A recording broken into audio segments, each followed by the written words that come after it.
Hey, I'm Kevin Bacon. 6 degrees of Kevin Bacon, where did that come from? Well, a few years ago I started to hear about this crazy game where I could be linked to all these other actors in the acting universe.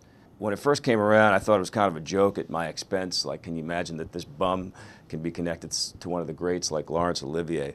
And I thought it would probably go away after a few years, but it's been about 10 years now. It seems to have this amazing kind of hang time. And I'd been thinking about it and thinking about some way to use it as a concept. And I thought to myself, well, if you take me out of the equation and you really think about the connectivity of people, of all of us on this planet, it's kind of a beautiful notion.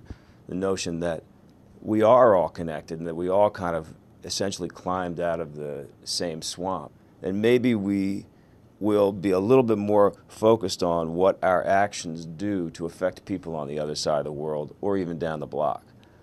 So when Tom came to me and talked to me about writing the foreword for this book, and I read this amazing book, I realized that he was onto a really similar thing. I mean, the idea that if you take a plastic bag and you throw it away, that it could blow into the ocean, it can break apart into these tiny little pieces of plastic that are then ingested by fish, that in turn fish and we eat it, and it comes kind of full circle. The idea that if you throw a cell phone away, that it'll have an impact on a child in Africa, that turning on your light switch can somehow affect polar bears. All this connectivity is what is at the essence of this book.